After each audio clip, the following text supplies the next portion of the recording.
PBA trades expected na magsusunod-sunod na.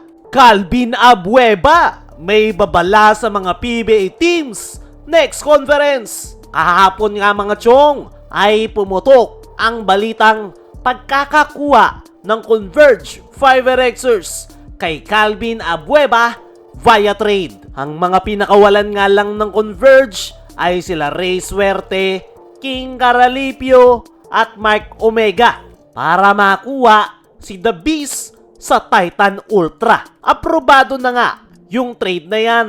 Kaya naman, marami ang nagulat na inaprubahan ni Kume Marshall ang nasabing trade. Matatandaan nitong mga nakaraan na nagpo-post nga itong si Calvin Abueva na nagre-request na ng trade. At nangyari na nga yung kanyang gusto. At sa naging live stream nga ni Calvin Abueva sa kanyang personal account ay sobrang saya nga nito na natuloy na ang trade. At sinabi niya pa nga na tignan nyo ang mangyayari, see you sa basketball court. Hey, shoutout! Kaya kayo nga! Kabangbangan!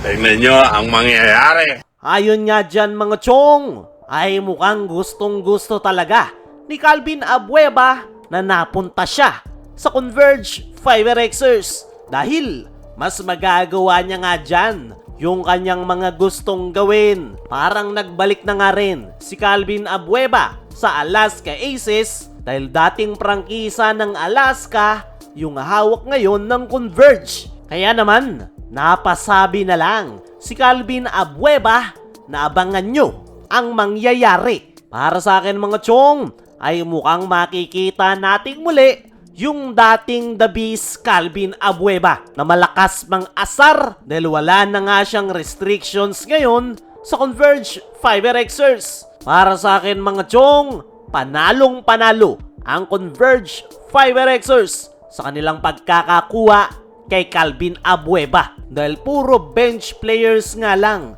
yung kanilang pinakawalan para makuha si The Beast. Maganda na nga yung pinakita ng Converge last conference at expected na mas magiging maganda dahil sa pagkakadagdag ni Calvin Abueva. Dumako naman tayo dito sa kabilang balita. PBA trades expected na magsusunod-sunod na.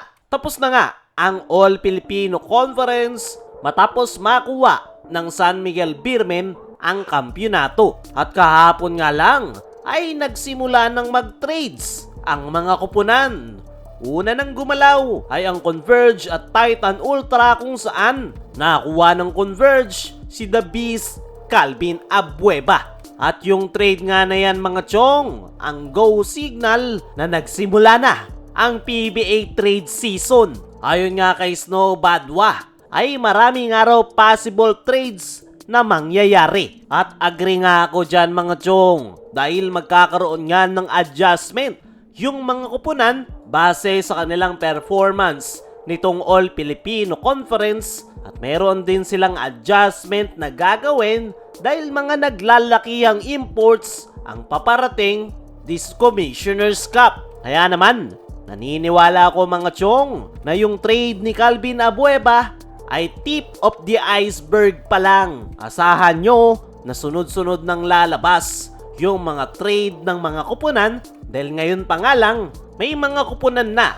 nag-uusap kung saan mayroon na nga silang nilulutong trade. Pero yung pinaka-inaabangan nga ng karamihan ay yung magiging galaw ng Barangay Ginebra. Nabanggit na ni Coach Tim na walang major change na mangyayari sa kanyang kupunan. Pero marami pa ring Ginebra fans ang umaasa na may galaw na gagawin ang Ginebra para masolusyonan yung kanilang problema sa painted area. At tingnan natin kung isa nga ba ang Ginebra sa gagalaw pagdating sa trade. Kaya mga chong, ano ang masasabi nyo na simula na ng trade season sa PBA? Ano rin yung masasabi nyo sa babala ni Calvin Abueva ngayong maglalaro na siya sa Converge? Comment mo lang dyan sa ibaba.